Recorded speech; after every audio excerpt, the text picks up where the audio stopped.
Welcome to Sex and Happiness with Laurie Handlers. Amazing sex and intimacy are just around the corner. While Laurie puts the finishing touches on her new book, Sex and Happiness Over 60, please enjoy this show. It's one of her favorites from the Sex and Happiness archives. Today we're talking about polyamory. We are going to talk about why somebody would choose to love and be intimate with more than one partner. We're going to talk about whether it's even possible. Why would I want to do this? It's so difficult to manage loving myself. That's been my lifelong challenge. And it's how even loving one more person is difficult. Why would somebody choose to love more than one person?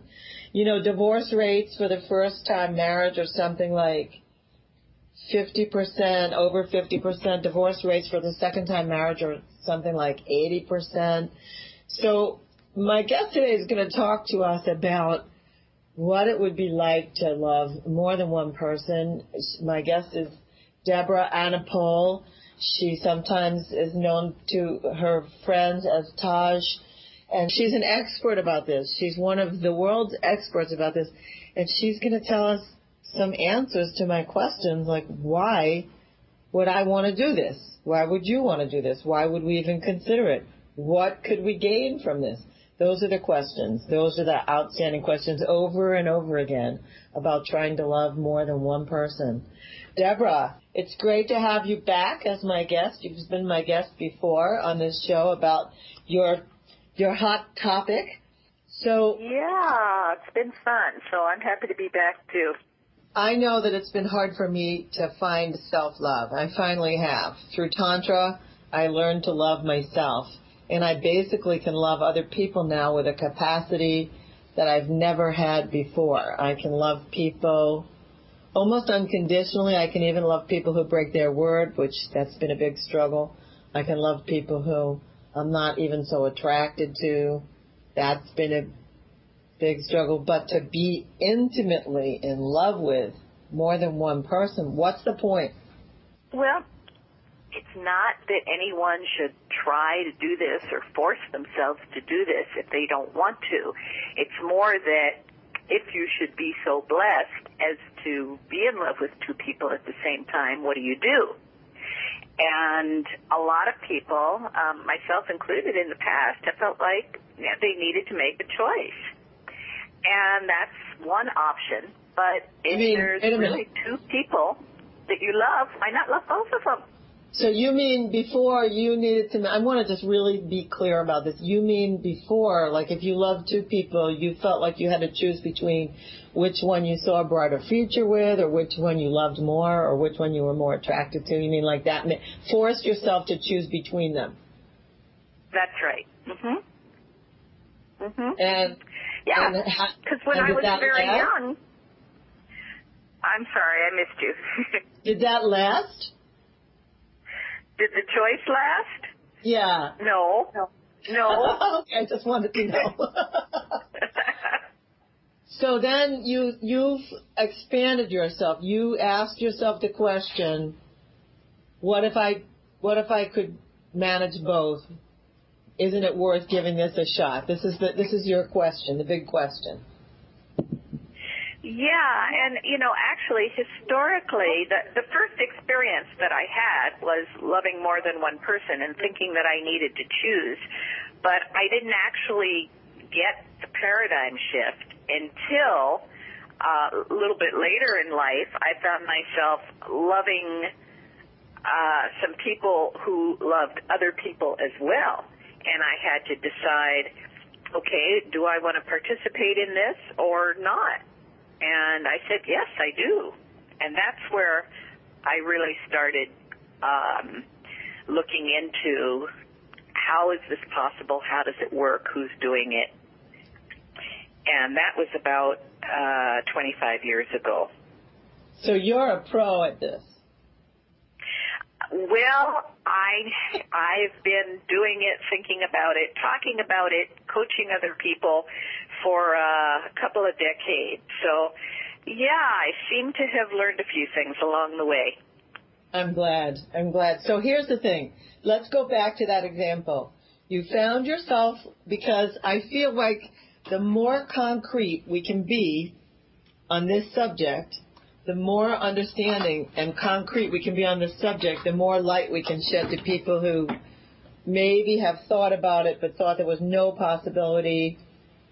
I mean, you coached me recently in a situation where I was seeing somebody who loved somebody else, and I was happy about that. I didn't really want to be in love with this person. I liked having him around some of the time, but I wanted him to have someone he loved more than me. I wanted to have an intimate encounter from time to time, but I did not want a love object person in my life. And it's funny because when he and the person broke up, he and his main squeeze, we'll call her, broke up, I didn't want to continue. So it's like he had a double breakup because I didn't want to continue. I didn't want to hear all his problems. I didn't want to be so intimate. I didn't want to be the one. And so it was interesting how that went. And he and I are still friends, and I don't know if he and she are still friends. But she and I were in complete agreement that it was okay. And I only opened myself up to all of that because I know you. Mm-hmm. Well, I hope it was a good experience. You're in my life, so I have permission. So go back to the thing. You met these people. They were in love with someone else. You had to ask yourself the question, what should I do? And you came up with, I'm going to pursue this. So how'd you go about doing that? How did that happen? Well, there are three different situations that occurred over a period of a few years. And one of them was actually not just one person, but a group marriage. And it was the man in the group marriage that was really pursuing me with the encouragement and actually participation of the women. And I was a little hesitant to get involved at first because I thought, it's one thing sharing a guy with one woman, but here I'm sharing a guy with three women. How's this going to work?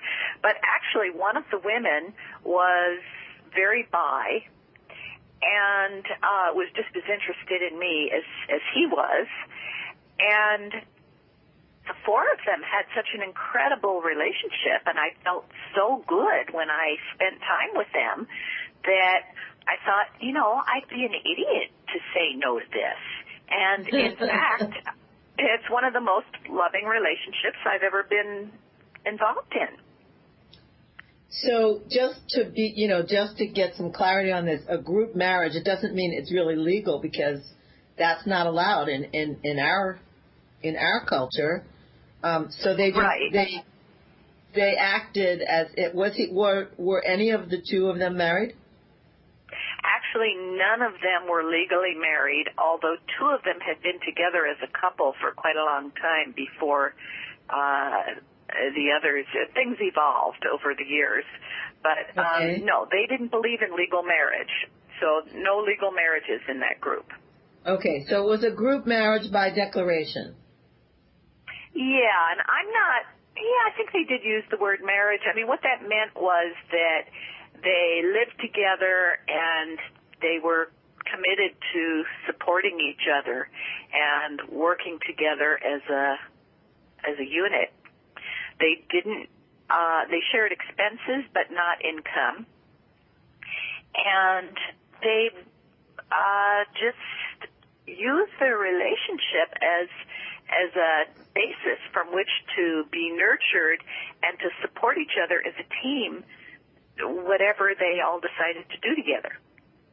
And they lived together. Were there any children? They did not have children. That was a conscious choice on their part not to have children because they really wanted to do something that larger. They wanted to contribute to society, to the planet, as a whole, and they saw that while raising children is a noble thing to do, it takes a tremendous amount of focus. And so they chose not to do that.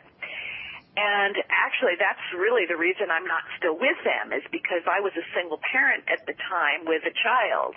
And so while I could be part of the extended family, I couldn't really be part of the core group because I was a mom.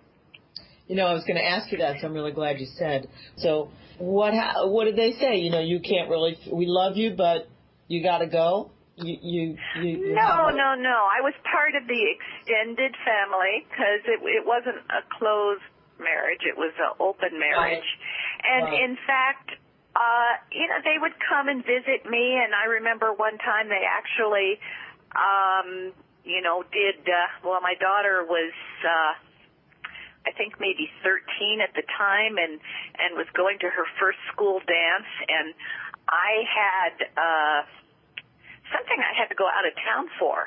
And so, you know, they were the surrogate parents, and they helped her, you know, do her hair and dress and the whole thing. It wasn't that they wouldn't have anything to do with children, but my living with them full time and, you know, becoming a central part of the family was not a possibility at that point. Got it. Okay, so that's the thing. My question then, you know, I have to jump here to the question of children. So do you have one daughter or do you have two? I have two daughters and actually two granddaughters now. Two daughters and two granddaughters. Wow. You're prolific in women. I love it. And they're going to be powerful. They're powerful women, I'm sure. So how did your daughters, how did they face being part of a family where a mother is polyamorous? And how do they face it now? And is it any different from how it was back in the day for you? Well, my two daughters are 15 years apart, so they really grew up in two different families. Okay. And, the younger one, who's almost 22 now, was born into an open marriage, so she never knew anything else. And she doesn't really remember this, but I do. When she started dating in high school, and she just kind of assumed that it was okay to, you know, be involved with more than one person. And she was really quite shocked when one of the boyfriends got jealous of one of the other boyfriends and said, you know, this doesn't work for me. You've got to choose. and I've talked to other young people who have grown up in polyamorous families who similarly started out with the assumption this is fine to do, ran into resistance from the monogamous culture, and, you know, like my daughter, you know, ended up saying, well, okay, people are not ready for this. I'm going to back off of it because I care more about my connection with this person than I do about the form of the relationship. So your daughter entered into a monogamous relationship. Yeah, she kind of tried doing the open thing, and it didn't really work. And so, yeah, she decided to go with the monogamy thing. And, you know, she's still young. She's still trying on different things. And so I think for her, it's kind of, you know, whatever works in the situation. And actually, that's something I did want to address because while my book, and this was the publisher's, you know, desire, is subtitled Love and Intimacy with Multiple Partners, it's always been really important to me since I first started writing about this in, you know, the early 90s.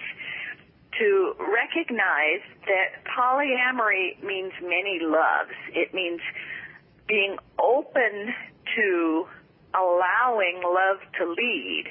And if love should happen to lead you to loving more than one person over the course of time, to allow that. But it's not really about the form. So you could have two people who are just, you know, totally a perfect match and totally into each other and not really that interested in having other partners. Not because either one of them refused it, but just because that's not how things are going. And Right. to me, that's still polyamory. You don't